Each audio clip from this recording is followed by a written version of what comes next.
This is We're Gonna Make You Watch.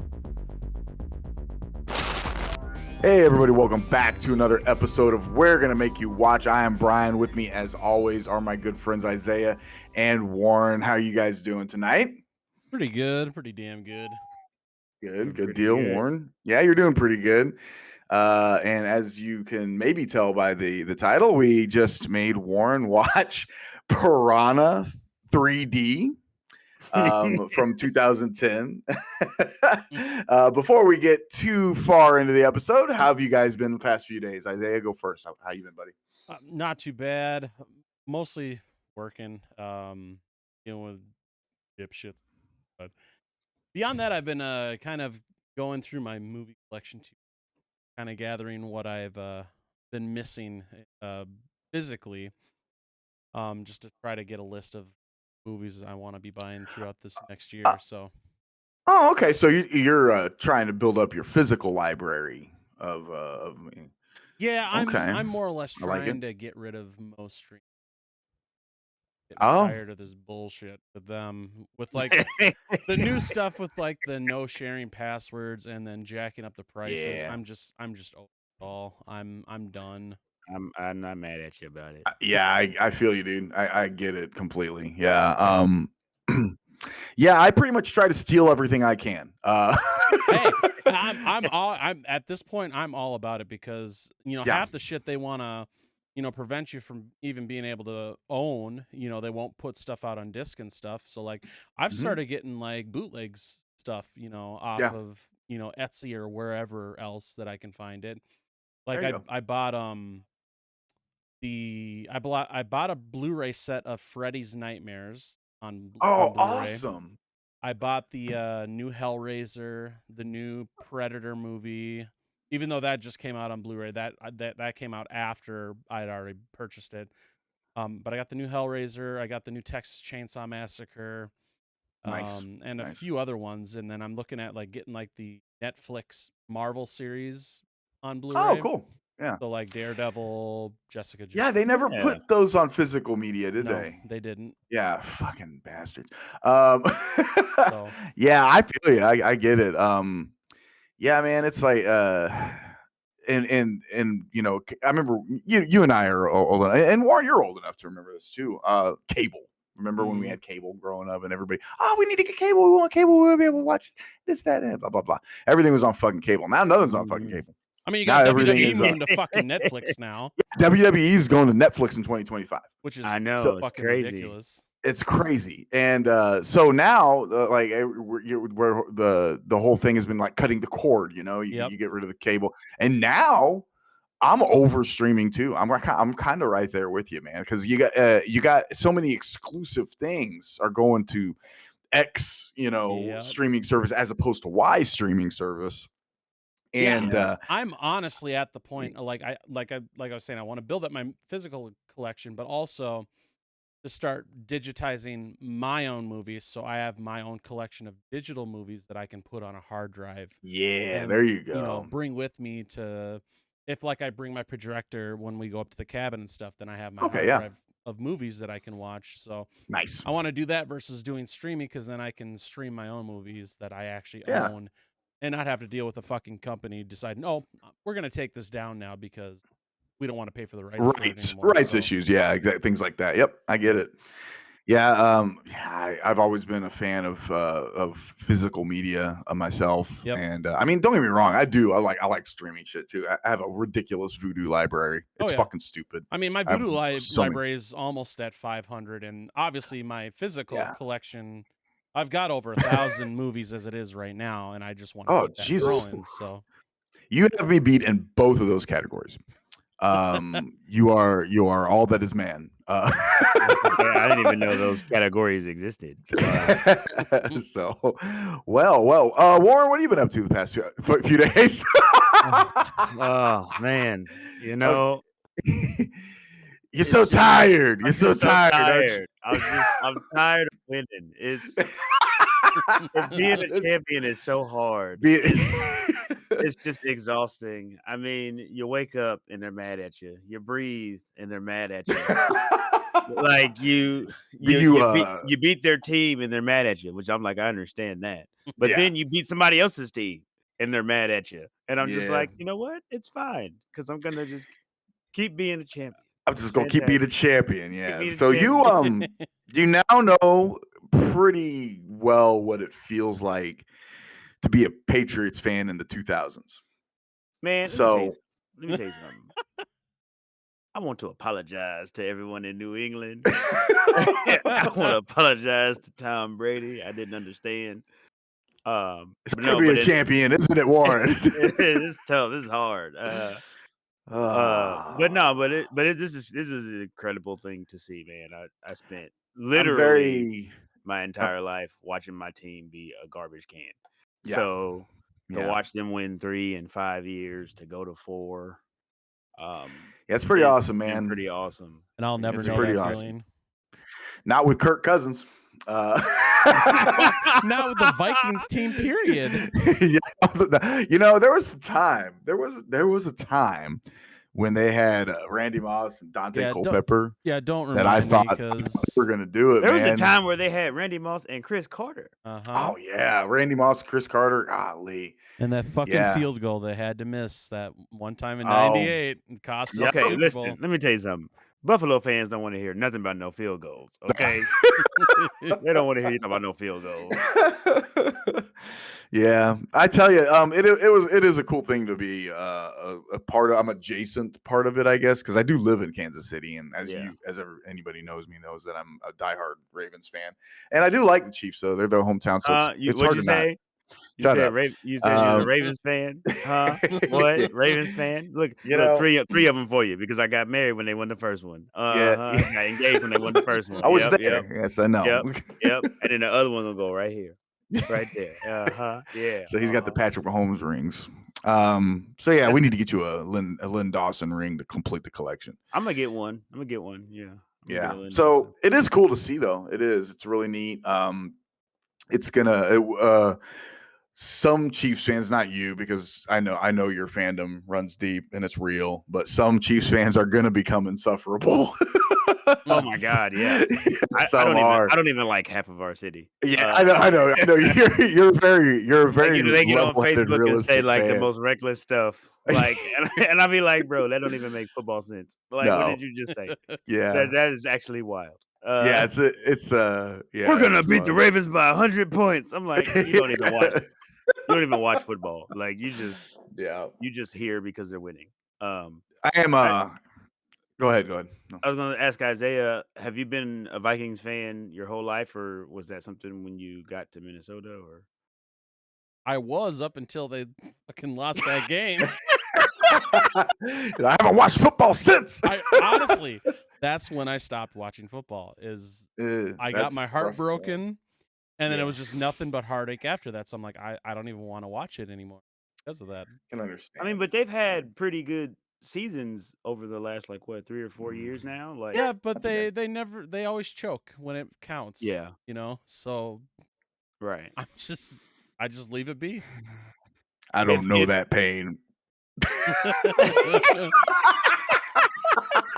Well, okay, I'll ask you this: if they move off of Kirk and go get somebody young that potentially could be the guy, would you start watching to see if that grows into something? I don't know, honestly. I mean, I've gone this long without really paying much attention. I mean, would I watch if they got to the Super Bowl? Yeah, I mean, I typically watch the Super Bowl every year, but I'm not gonna invest my time and energy into it like I used to when I was. But what a if kid.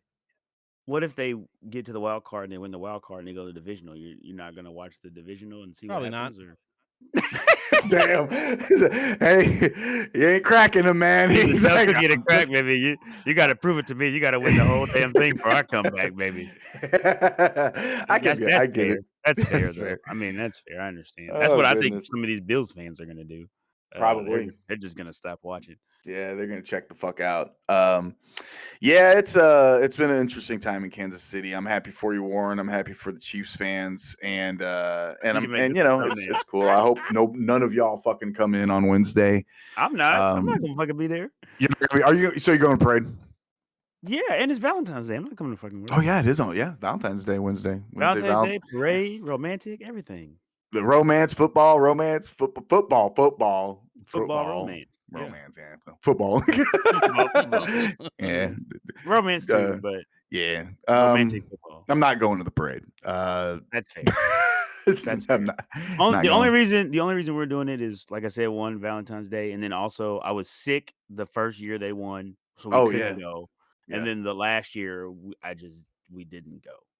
And she wouldn't have been able to go anyway because of work, but she already told her boss. Definitely go then. Yeah, you definitely need to go. I do have some regrets. Like I regret not going to the Royals parade. I did because I'm a diehard Royals fan. Like I fucking love the Royals. Yeah, you and I. Bobby Witt. Did you see that they have paid? Dude, they paid. They have locked him down. Yeah, we paid him $283 million. I didn't even know we had that much money. We don't. We don't have that much money. We don't. It's backloaded. It's very team friendly for like the first 7 years, I think, or 6 years or some shit. And then he's gonna start really making money. I think he makes $200 million last year. I'm just playing. No, I'm just kidding. It's only made $85 million for the first. He's only making like $85 million for the first 9 years, and then here's some shit, and then they just fucking bankroll and just here have the rest of it. No, it's and he's got like an option. I think it's a 10-year contract.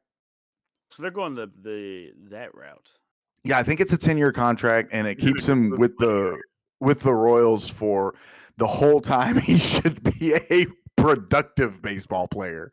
Right. After that, they send the scraps off to somebody else.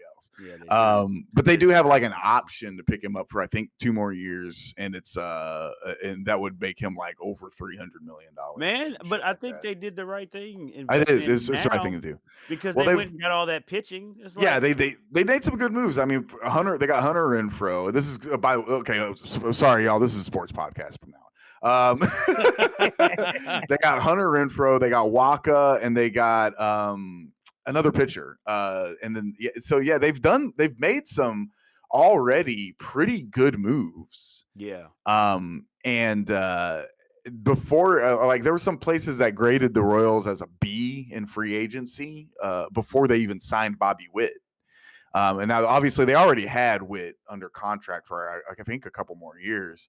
But then they said, fuck it, he's going to, and he is going to be that good. I mean, the back half of the last season was amazing. Incredible. Yeah. He played MVP caliber baseball the back half of last season. And I think he actually finished 7th in voting in the American League for MVP last year. He was a fucking beast. He was an absolute beast. I think first Royal to ever hit 30 home runs and steal 30 bases in a season. Machine, man. He's a stud, and he's got a really good looking white trash mustache that I really love and respect. Any man that all that's missing is a piece of shit Camaro wrapped around his body, and then he'll just be perfect. He'll be the perfect fucking baseball player, in my opinion. I mean, he does make mistakes. Yeah, he's young. He's only 23 or 24. Yeah. I expect that to kind of fade into the distance as his career continues, and then he becomes the complete ball player that we. He will. He has he's got that talent. He's got the ability to be the face of baseball. Yeah, he really does. He's got the ability to be the face of baseball. So that won't ever happen. If he wins us a championship, it could. I mean, Salvador Perez won us a championship, and he's Salvador Perez. But he didn't. He's not the kind. He's not the offensive player. I know. Yeah, he's not the offensive player that Bobby Witt is. Our market is so small. It is very small. Yeah, and you're right. And I do agree with you. As a Royal, he'll never become the face of baseball. You don't become that until you become like part of the Yankees or the fucking Red Sox or. Yeah, like is Aaron Judge still playing? He's not gonna get it. Okay, so he's alright too. Aaron Judge is alright. He's alright. Okay, so thanks Thanks everybody for tuning into the sports. We're gonna make you sports podcast. So let's start talking about this silly fucking movie that we just made Warren watch. We made him watch Piranha from 2010, directed by Alexander. I think his last name is pronounced. It might be pronounced Aya or Aja, AJA. I will butcher that last name. So I would go with Asia on that. Aja, Aya. Yeah, 2010. It came out in August in the summer. It was a perfect, silly fucking summer kick-ass movie. And I'm a fan. I am definitely a fan of this movie. I love this movie. Yeah, you said you watched this. You said what, last year? Yeah. So is this kind of something that you visit pretty often, Isaiah? I wouldn't say it's an every year kind of watch, but if I'm in the mood, especially once it starts warming up, getting towards spring break time, because it takes place during spring break, it's usually one that I'll go to watch and whatnot. So yeah, I love it. It's goofy. It's just fucking nuts. Like, it's just a fucking crazy story. I mean, obviously, even the original is somewhat kind of crazy. It has been years since I've seen the original. It's such a classic. Movie. Yeah. And I know they made it to kind of, go off the success of Jaws and whatnot, but I mean, I like this better than Jaws, or the original better than Jaws, And okay, that's fair. It's a great Joe Dante film, It's got a great cast even for the original. And I feel that they did a great service to the original with the remake by just making it, because the original was a little more serious. Yeah, much more serious in nature. Where this one is just completely just balls to the wall. It's just throw everything we can at them, all the gore, all the titties, everything. Let's just throw everything, at the audience in 3D too, because this was during the hype of the 3D era, that was recent. So they had to make it in 3D, and so that was a whole big, thing too. So it's just a perfect, I don't want to have anything with much of a story. I just want to sit back and be entertained, kind of. Yeah, it's just a big dumb fun. Yeah. Big dumb fun. And there are a lot of titties in this movie. So many titties in this movie. Okay, Warren, what are your first initial thoughts? I give it 5 piranhas. 5 out of 5? 5 out of 5 piranhas. Yes. You seem to be really enjoying this. It was fun. It was a fun movie. Until it wasn't. Then it wasn't very fun at all. At about halfway through, it got pretty serious. And well, you're not a big gore guy. No, and this has a lot of it. Yeah, it has a ton of it. Yeah. But just even like, believe it or not, one of the jump scares actually got me. Which was when the guy was swimming down in there and he took his glove off to touch the piranha eggs, and then one of the piranhas just flew out and got him, and I was like, "Oh God!" So it got me, but yeah, it's everything was crazy. I wasn't expecting a lady to get sliced in half. That was wild. Oh yeah, that's right. I was one like, of the most creative kills in this. I love that one.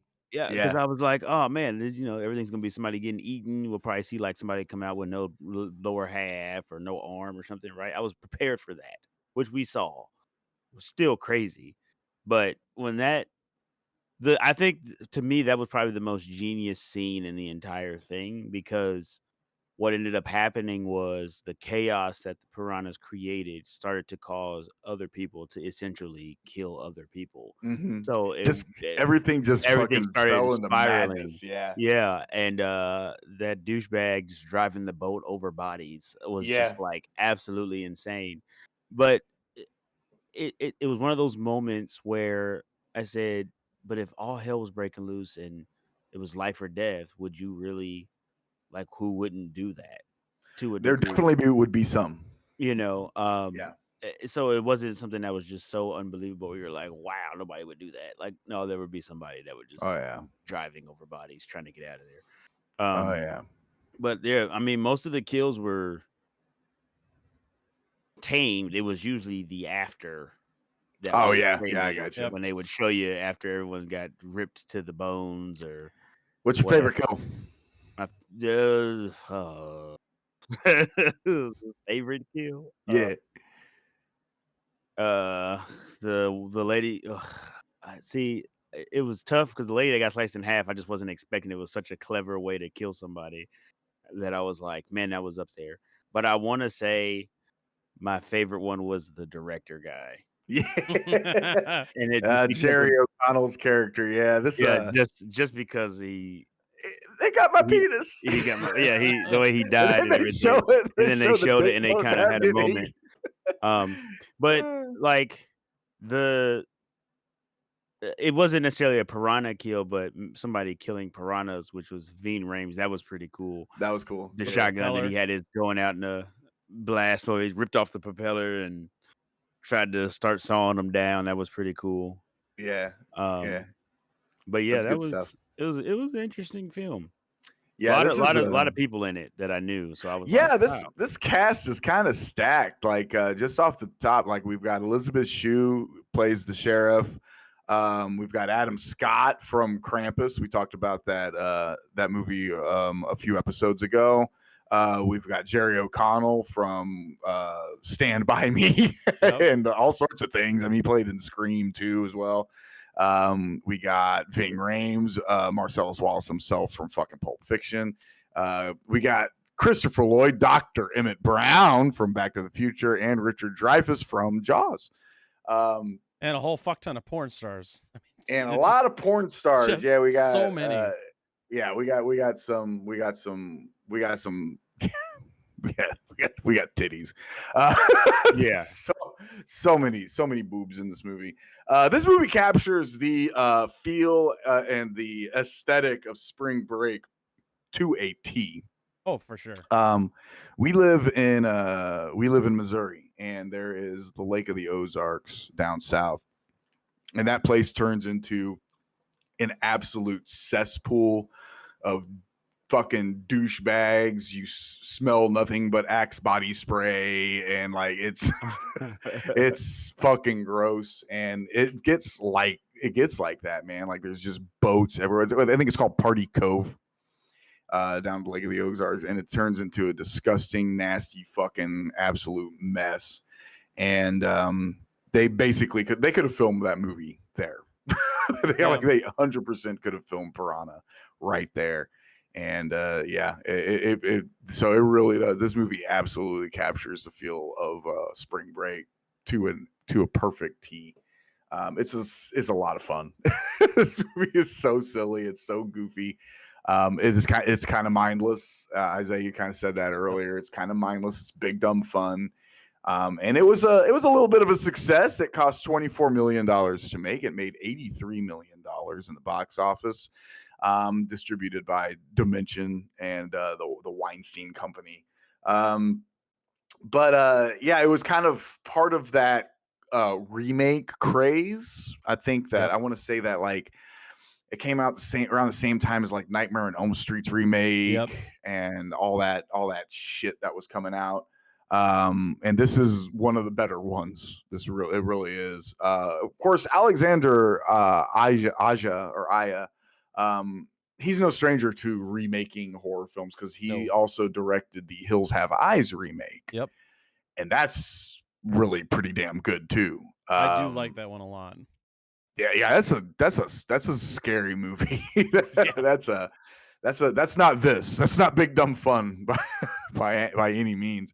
Yeah. That's a pretty damn scary movie. He's done some pretty cool like High Tensions, pretty rad. Crawl with the fucking crocodiles or alligators and shit. He's a pretty good filmmaker. I'd agree. I think he's pretty good. He really does horror really well. Yeah, I don't think there's a movie he's done that I haven't liked. So.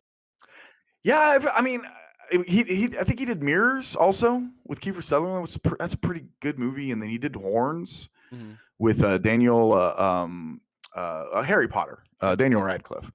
And that's a good movie. That's based on a really good Daniel Harry Potter Radcliffe.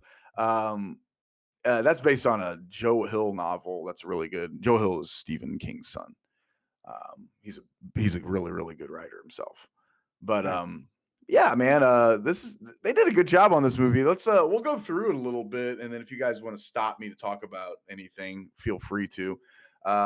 This starts off with with Richard Dreyfuss fishing, and an earthquake hits, and it splits open the lake floor, and causing a whirlpool.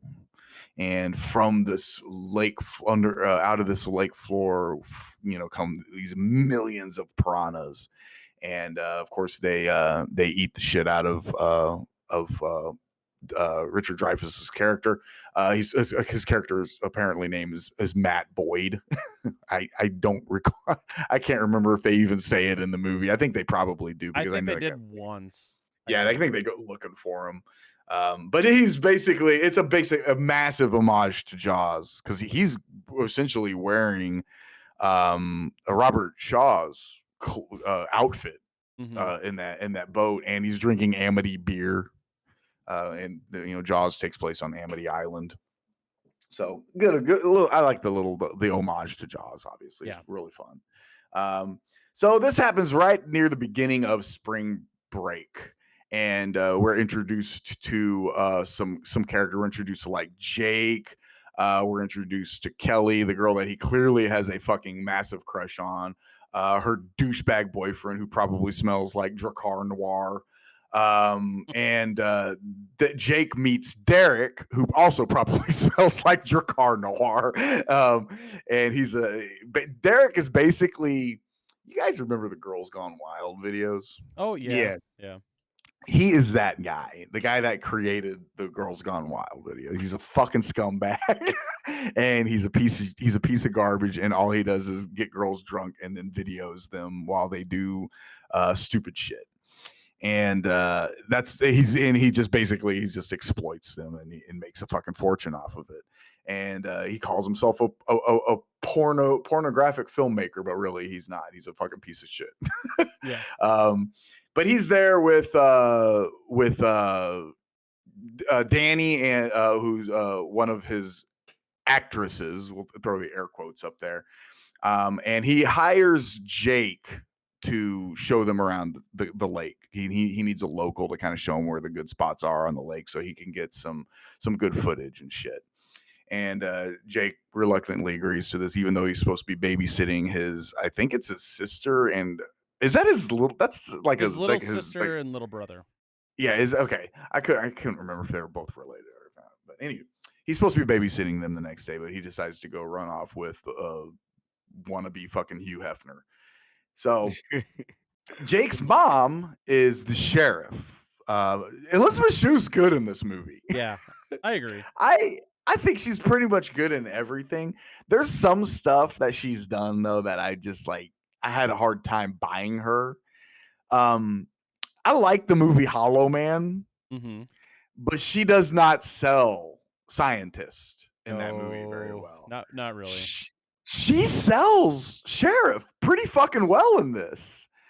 I think, I don't know what it is, but she actually does kind of sell cop, and sheriff in this movie. She's actually really, but then you watch her in like The Boys, and she was fantastic in season 1 of The Boys. Fucking awesome in that show. So I know she's a really, really good actor. And she's great in this, but yeah, there was something about her performance in Hollow Man, and I was just like, she just doesn't seem like a fucking scientist in that movie. But to be fair, neither did Josh Brolin, honestly, either. No. like I think Kevin Bacon was honestly the only one good in that whole movie. Yeah, because it's Kevin Bacon. We'll have to. Have you ever seen Hollow Man, Warren? Fuck yeah. Okay. Well, I'm excited. We have to introduce him to that Paul Verhoeven, not so classic, but it's a fun movie. So yeah, he shows up, and they take off on their boat. Some things happen. They find the sheriff, and Ving Rhames' character's name. I can't remember his character's name. I can't remember it either. Fallon. yeah, so his Deputy Fallon is Ving Rhames' character's name. So they go looking for Matt Boyd, which is the Richard Dreyfuss character we talked about earlier. They find his corpse. It's been wildly mutilated, obviously, and they don't know what's going on. So she's thinking of like closing down the lake and stuff. But this is obviously very similar, story in with Jaws. It's like a really big time of year for them. They kind of need the revenue. Yep. That kind of situation. And of course, he's just like, well, they're already here, so it'd be pretty much impossible to shut the lake down anyway, because you're not going to get 20,000 drunk motherfuckers out of here. I think he says that it'd be easier to drain the lake than close it. Yeah. So we do get to watch that lone cliff diver go from happy to sad in like 0.2 seconds. That was crazy. Man, that guy was living his best life. Till he wasn't. And then all of a sudden he says, ah! He gets chewed all up. Jake pays his little sister and little brother $60 to stay home, and right after he leaves, they leave home. Yeah. So kids, listen. kids listen, don't they? No, they don't. They don't listen at all. Julie has a team of seismologist divers show up, the sheriff. And then, real quick, I gotta ask, is that a thing? I don't know, honestly. It's so out there. Is that a fucking thing? I mean, I am not shitting on this movie because I do like this movie. But if anybody out there listening is a seismologist diver, please contact us, because we want you on the show to explain what exactly it is a seismologist diver does, because that seems silly. I don't know. We can do a breakdown. We can show the clips, and then they can tell us what they did right and what they're doing wrong. Does that mean there's just combined jobs that I've never heard of? Like, is there a skydiving chef?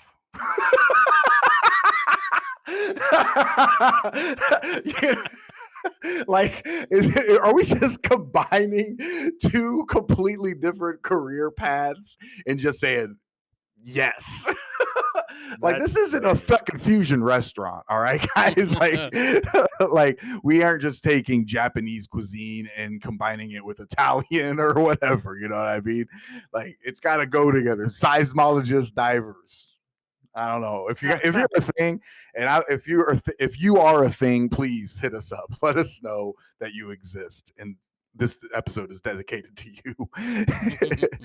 Of the 6 people in this world that are probably seismologist divers, they don't last very long. They die. They go down there, and one of them takes his glove off to touch these eggs. Because that's what you do, you take your glove off, you got to touch it. You got to fucking touch everything.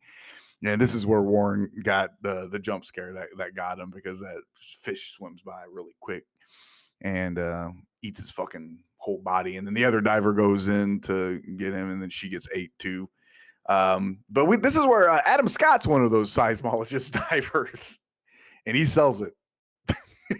I guess. I don't know. He acts like a seismologist diver to me, if that's a thing. I'm way too fixated on this career. I know I am.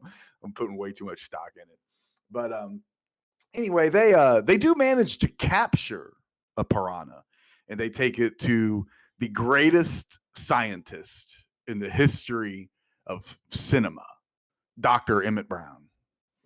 And Christopher Lloyd shows up to tell them that not only is that a piranha, it's a piranha that's been extinct for 200 million years, and he happens to have a fossil in his living room. And he pulls it out. He's like, look, nobody's seen one of these for 200 million years. And he shows them this fossil of a old piranha that apparently it's like the great granddaddy of all the piranhas or some shit. Yeah, this is a serious movie, kids. Science. All right, we're learning all about piranhas and everything. Science and titties. Science and titties. Yeah.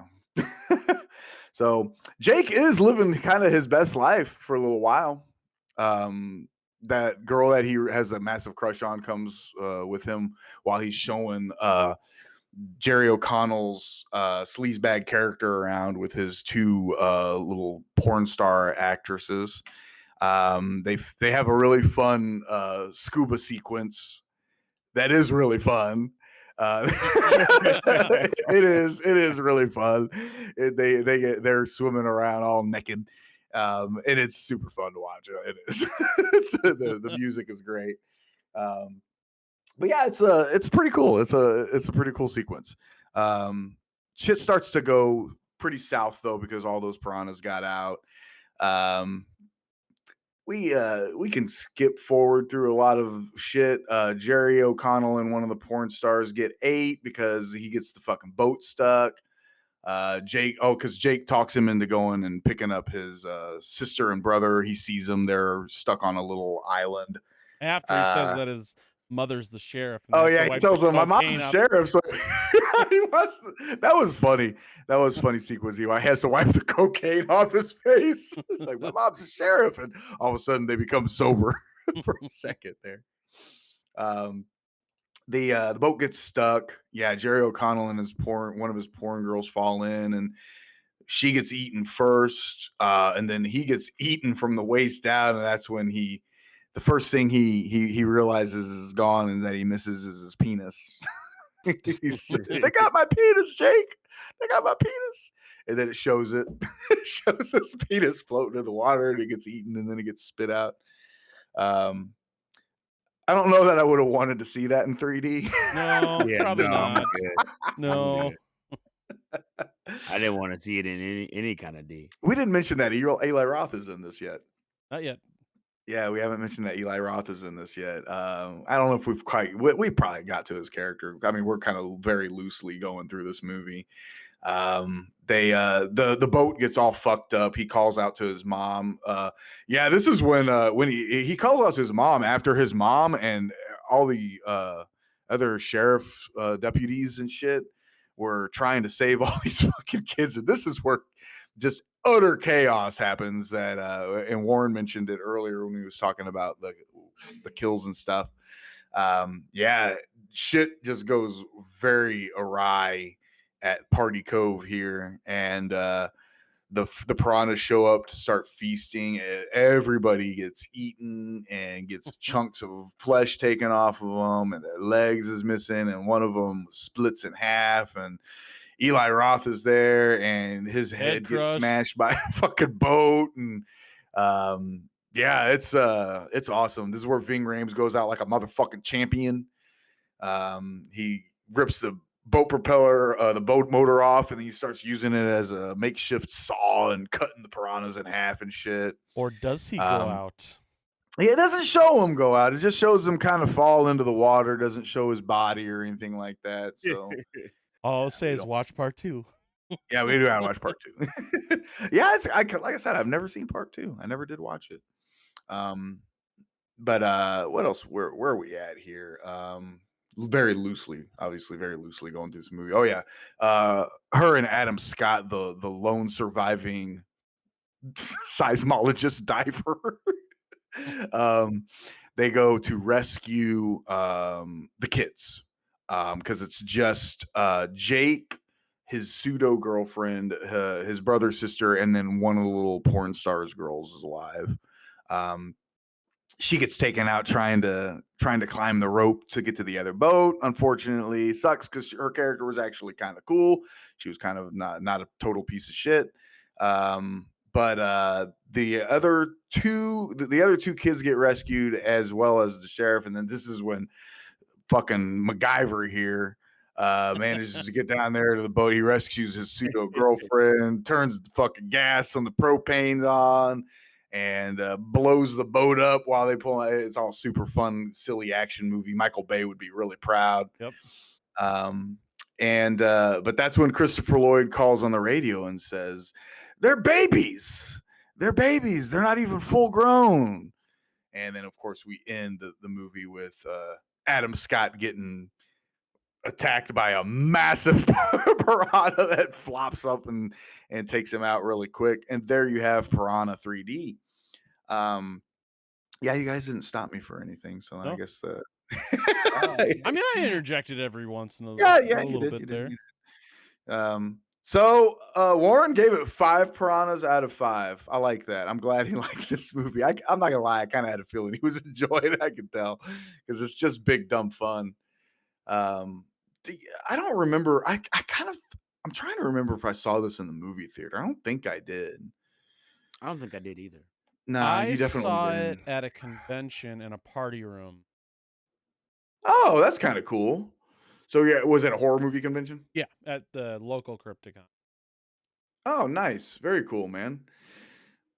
Was that like when it came out, or was it just they were just kind of showing This it? was after they because it was, I think, not too long after it came out on our Blu-ray. Oh, okay.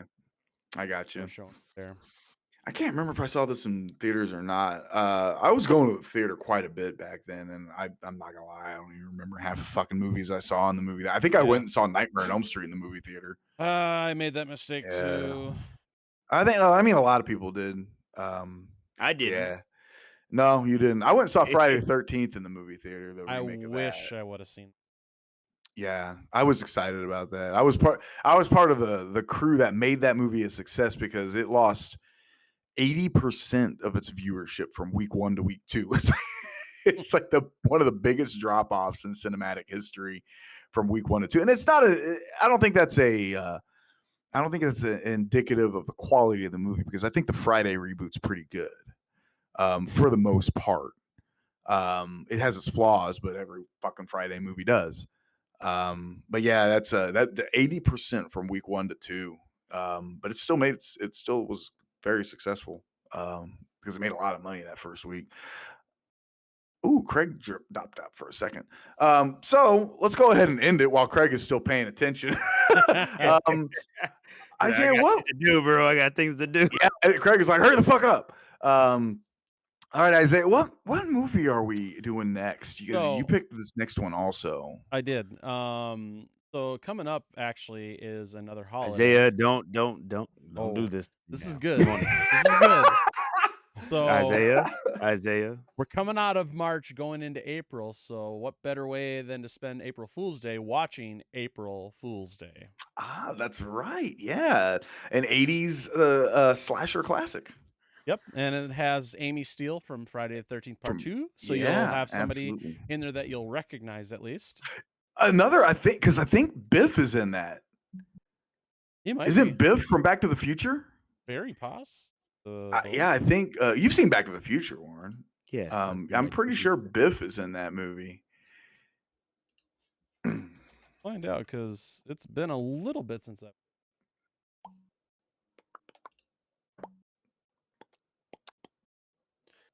Oh man, yeah, we didn't talk about Thomas Wilson. Yep. All right. Yep. We didn't talk about how the piranhas created a tornado and pulled some lady's eye out of her face. Oh, that was crazy. Yeah, we didn't mention the one that climbed up through the blonde porn star and then shot out of her mouth. Yeah, that was also freaking wild. Man, these piranhas were doing some wild stuff. They did not care. They were just going to town. They were the one piranha that went up and ate the lady's butt cheeks that was sitting in the thing. Like, they did not care how they got the meat. They was getting it. Pause. I don't know, man. These piranhas were ruthless, man. Let me tell you something. They were out of control. And the second one is just even more wild. It takes place at a water park. And oh, no shit. Hell yeah. It's fucking great. You got David Hasselhoff and they're playing a lifeguard. Oh, fuck yeah. I'm watching it tonight, bro. Okay, so he's playing himself, but he's there on a publicity thing. Okay. And he's doing the lifeguard thing. They got a great sequence where they play the Baywatch theme and you see him trying to run through the pool to try to save a kid. It's fucking great. That's too good. Yeah, I'm gonna have to. I might be watching that tonight. That's funny. So okay, April Fool's Day, next episode. That's perfect. That's absolutely perfect, Warren. You're gonna enjoy this one. I'm excited. It's been a long time since I've seen that movie, so it's a great movie. I love it. Yeah, it's a good movie. All right. Is anything that you guys want to add before we slide on out of here? Just remember to check out the TikTok, YouTube, all full episodes on there, plus the reaction videos to go along with this, all on there. Absolutely, Warren. Anything you want to add? No, not really. I mean, you guys haven't gone too crazy the past few weeks, so it hasn't been too bad. No. Well, we can change that shortly. No, yeah, we can change that. We're due another found footage order, I think. His eyes went down instantly. Yeah, we're due another found footage horror movie. All right, guys. Thank y'all so much for the amazing support. Thank you for the listens, and thank you for checking us out. And we will catch you on the next episode.